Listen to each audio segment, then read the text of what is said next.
thoughts are on Mario's 35th anniversary, whatever you call it. Nintendo's Drop. part of a video. Drop. There we go. I like that too. In the comments, floating right on top of John's hat. He's got the Assassin's Creed logo. The comments are blocking it because they don't want Assassin's Creed to take the sunshine from Mario. Anyways, moving on to our final topic of the show. That was a complete accident, by the way. My brain is just broken. We're going to discuss some really cool, interesting, possibly tantalizing news from Microsoft themselves. John, take us away. Just randomly last night, or like just hanging out on the internet at like 12 in the morning, it's just popped up. Xbox Series S specs have been revealed for 1440p at 120 frames per second, and it's going to be released on November 10th. It is 60%. No, I'm sorry. It is 60% smaller than what the Series X is going to be.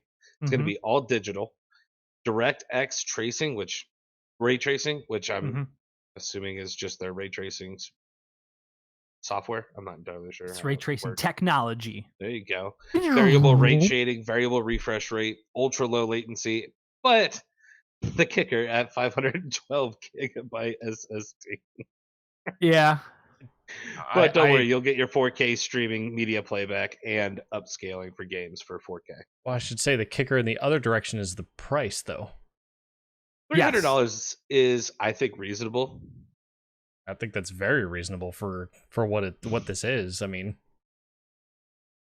so again, like me and Britt had talked about, what was it? Why did they stop the Gen X and go to the Series S?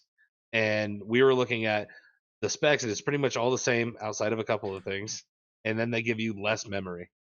Wait, so didn't we have a conversation about this like 4 or 5 episodes back where, we all said, if they come out with or Brent specifically said, if they come out with a Series S, I'm going to lose my shit.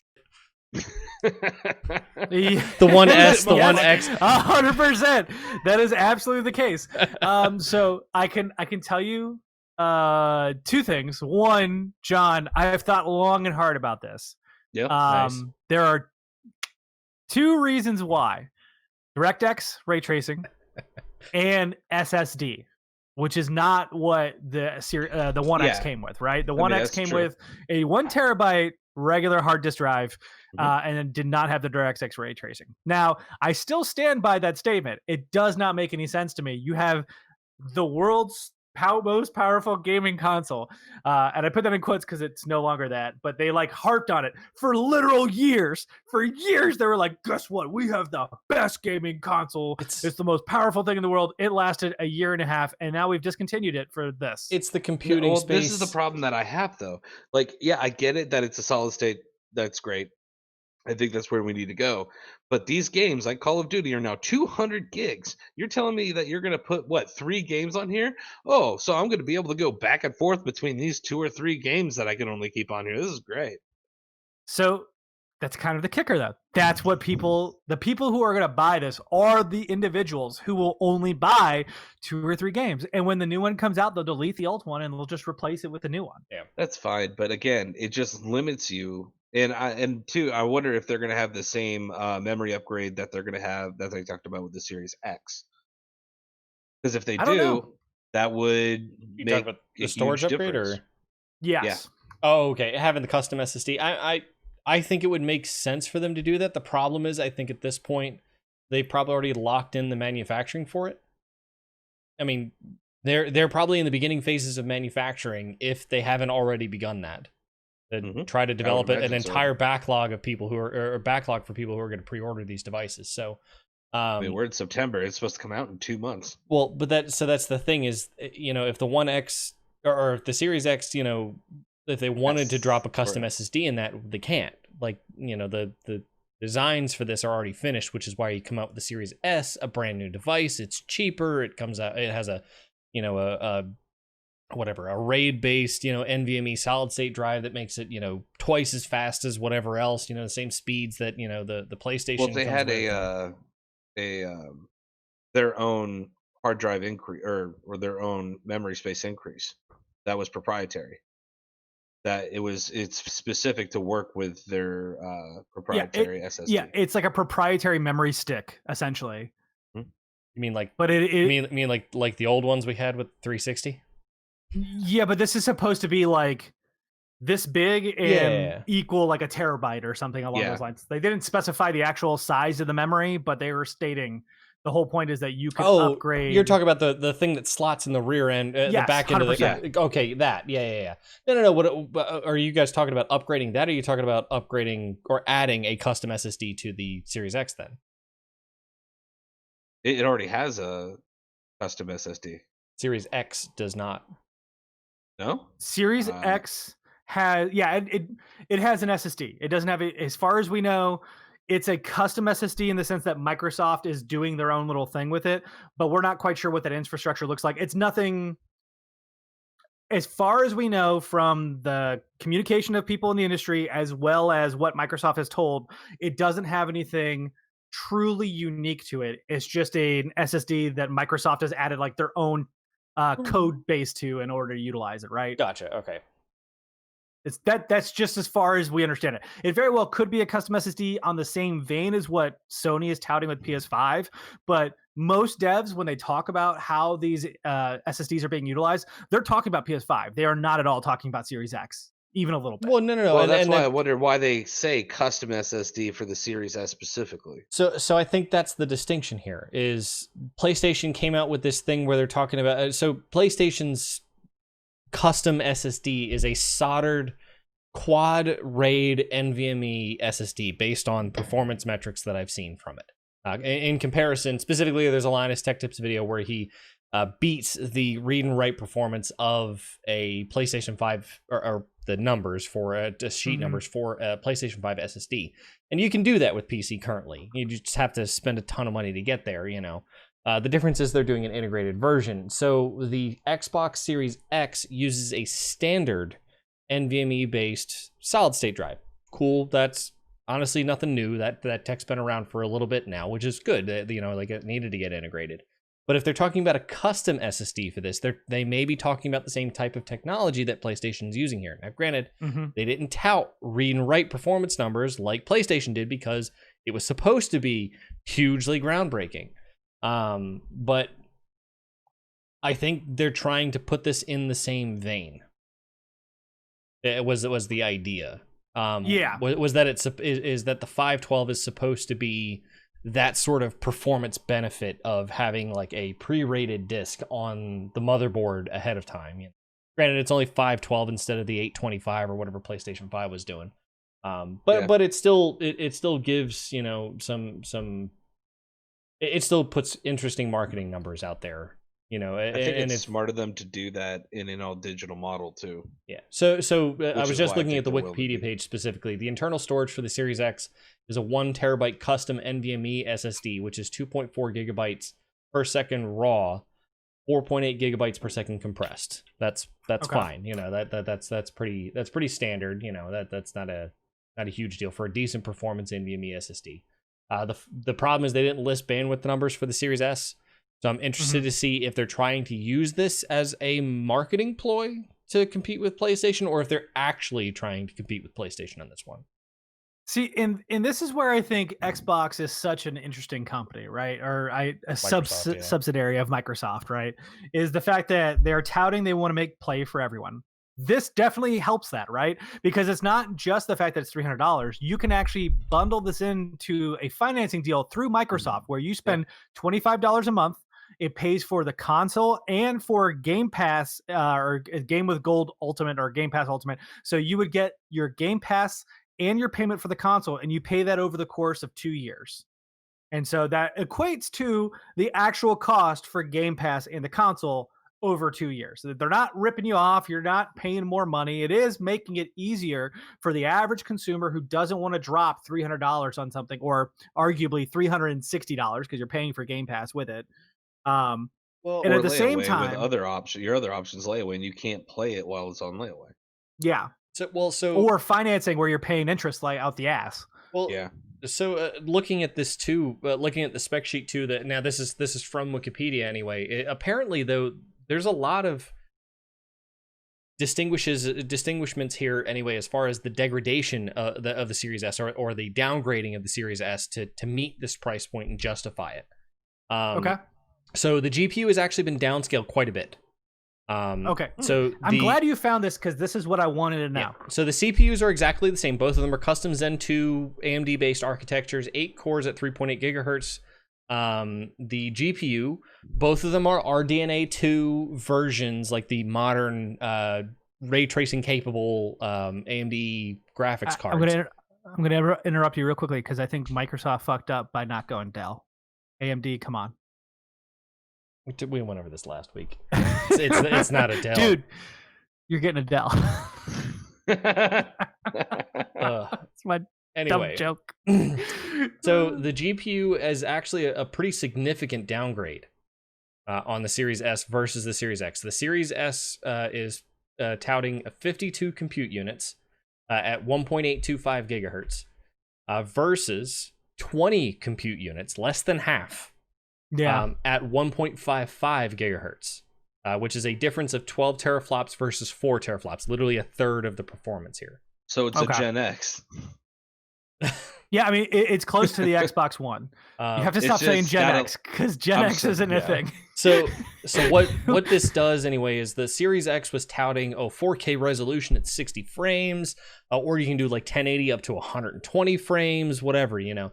The difference here is that the Series S is targeting 1440p at 60 frames, or up to 120 frames per second, which is, to be fair, a much more reasonable number.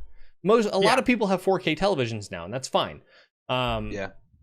But 1440p and 1080p are still very common numbers to find. I mean, Steam just released their hardware analysis. So Steam every year does a hardware analysis amongst all of its customers. You know, not to, you know, they're secretly or not so secretly, you know, like recording what all of our hardware is if you install Steam on your desktop, but that's beside the point. Interesting.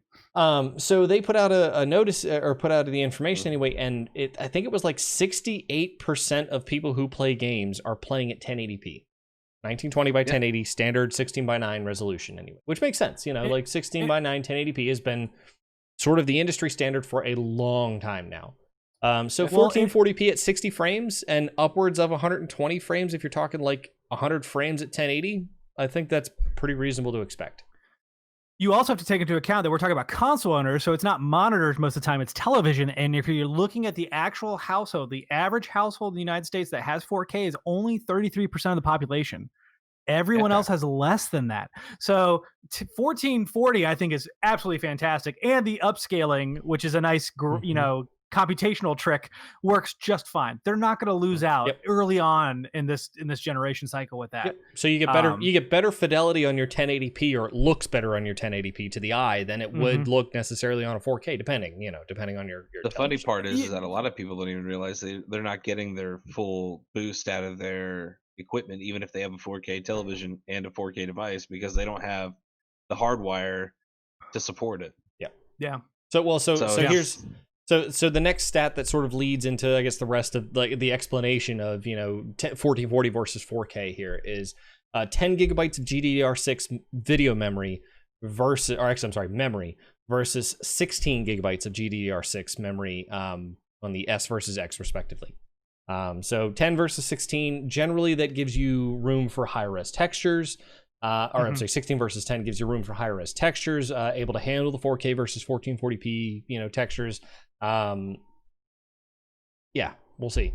But the other thing I didn't seem to notice, I guess, at first until I saw this side by side, is Microsoft did tout the 1 terabyte NVMe SSD on the Series X as a custom NVMe SSD specifically.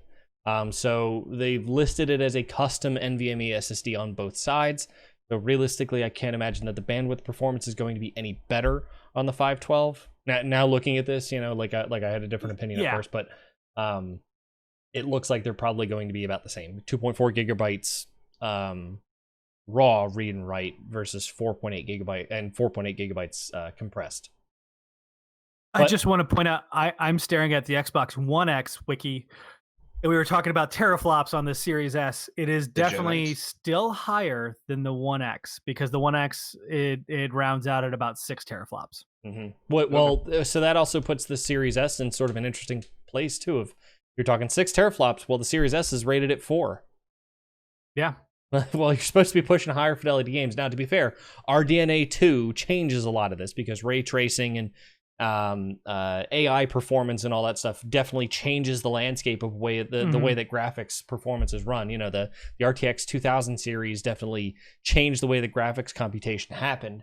And the 3000 series and the RDNA 2 series from AMD are both going to further that, continuation. But But also with the solid state drive, that's also going to help increase everything to where it's, you don't have as much lag with computation.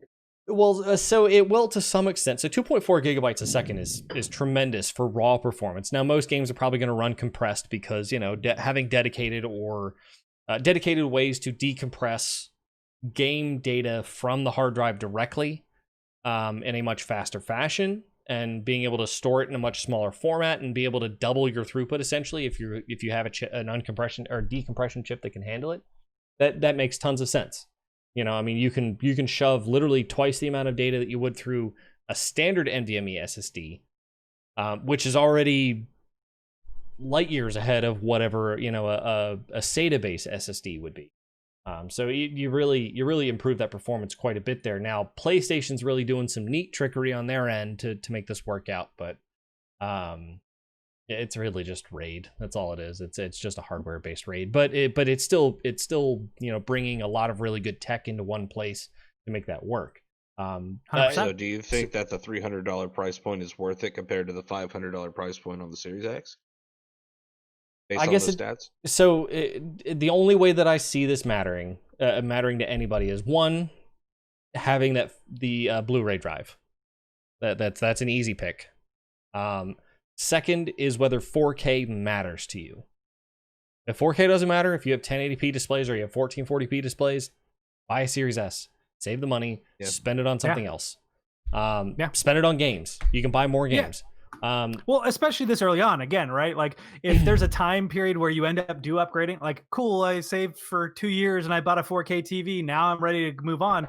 Guess what? Guaranteed the Series X is going to be cheaper. It's going to be available for you. And there you go. You're golden. Yep. You spent $600 on 2 consoles over the course of it. Not the end of the world. Yeah, not terrible at all. The only thing I do notice here, and it looks like these are bridged between both consoles, but I didn't see this anywhere else, is that the 1 terabyte expansion card is available on both the X and the S. Oh, nice. Okay. As well as the USB 3.2 external hard drive support. Yes. So all of that is available apparently on both of them. Now, I don't see where on the Series S, based on the pictures and videos that I saw, that an expansion slot is available for a hard drive. That was why I had a question about that. Well, I mean, I think you open the door like you would on a washer, and then you just stick the slot in there. It looks like a washer, folks. If you look at it, it looks like a fucking clothes washer, okay? Well, I think more of like a boombox, personally. It does look like a boombox as well. I would say I think of a weird evolution of an Alexa device. Somebody on Twitter posted some Sony Vaio speakers that are white, and it looks exactly like the Series X. Can I show you guys this screenshot real quick? What is this? Yeah. So that was a concept that somebody put out. They were thinking that it would be like half the size and all that, which technically they're not wrong. Microsoft just went the other way. Instead of making it like a cube, they made it into a thin rectangle. Okay, all right. A smaller version of the X. Yeah. Oh, God. Series X. Then we have... It's really easy to find, folks. All you have to do is Google Series X, and you'll find the cube compared to the boombox. We'll call it the boombox for call it the smart speaker. Because that's what we were joking about on the Strange. So it's gonna suck in and then up. So it's gonna I don't know. So is that actually a port for a fan? It would have to be. I would imagine it would be. It wouldn't have to be. They could literally put it there for aesthetic reasons. What the hell would... No, why would the hell would they do that? Because they're not good designers. We have seen a majority of their consoles be terribly looking. No. I think they had to do that as an afterthought. That, to me, looks like an afterthought rigging. Like, all right, it keeps heating up. What are we supposed to do? They're like, Put a vent in the side of it and make it fucking work. But there are more elegant ways to put a vent inside of things. You could just cut like pill-shaped holes in the thing all the way down, or just perforate the side of the damn thing instead of putting a giant with a metal grate. No. Without putting a giant gray circle in the middle of it, you could just not and just put holes in it. Like there's no way that was actually intended to be that way. I think that was a total afterthought. Yeah, because they were running into issues and they had to figure out how to ventilate well, it. I stand by the fact that it's probably aesthetic and it's not a fucking fan. And somebody at Xbox was like, "This will look really cool. People will like it." And then the fucking first memes dropped. They're like, "Fuck." Well, the memes are always going to be there. It doesn't matter if you're a PlayStation or an Xbox or a blow-up doll. There's going to be something. All I'm saying is that if you look at Sony's memes, they're all about the PlayStation 5 being a skyscraper. What is Xbox appliances? Oh my god! Who won the console war for real? Well, not that, but like all the ones that they try to make them into girls. One's like the tank, and the other one's like this slender, like futuristic-looking girl. And it's like, oh man, you guys are mean. For you folks at home, Mark keeps a tally of all of our cuss words, and I love watching my counter go up. I am currently the highest by nearly double. So I have cussed more in this one than I have probably in the last like 5. So. I also find it funny that the Ars Technica article, that there's we're talking about the Xbox Series S, says other than the big circle dash vent thing, like what else do you call this? Like they don't talk about what it is or anything yet. In the trailer that is available in the IGN article listed below, you can, I think it shows it being a fan. I don't think so, man. I've watched that trailer 3 times today. I don't remember that. I'm looking at it. I'm looking at it right now. You look at it, man. Everybody take a break. So they don't. The part of it is that they don't do the same dissection of the console, which is actually also weird that they like cropped in like all the videos of the games that they were playing into the circle. Like why? Like why would you make an edit like that? I don't get it. But anyway, they don't dissect the hardware like they did for the Series X. So whenever they did the premiere for the Series X, they explained, okay, there's a fan at the top. Here's your hardware for, you know, your motherboard and your processor and your graphics and this, that, or the other that are all lined up. And this is what the inside of the chassis looks like. I think it's because you can lay the console down on flat, and that's for it to be able to get rid of heat that way instead of pulling it out the side. Well, yeah. So the way that the Series X ventilates is it intakes from the bottom and then spits out the top, and that's the way that's the whole point of the cooling performance. And the idea is that all of your radiator fins are at the top, and heat pipes just travel down to your. At a minimum, your CPU and your GPU, maybe your memory or your VRMs for, you know, the motherboard or something like that to try to cool down the rest of the board. But it's weird to me that they didn't showcase that. Now, if that is a giant cooling fan that goes in the side there, that entire half of it is just the cooling performance of the entire console. The idea is that solid white section on the other side is just the hardware. Which is actually kind of a cool sentiment too, anyway, that they're so dedicated to cooling on that the fan is that big and the only other exhaust are those holes on the one end. So all of your heat starts at one end, moves out to the radiator on the other side, and the cooling performance is just supposed to handle it, which is similar to what the RTX 3000 series cards look like, where... Yeah. Now, granted, it's one fan that blows over top of, you know, the hardware stuff, but the other fan, the pass-through fan, is just solely responsible for just radiator fins that take heat from one end and transfer it to the other. Which I stand by the fact that it's a subwoofer.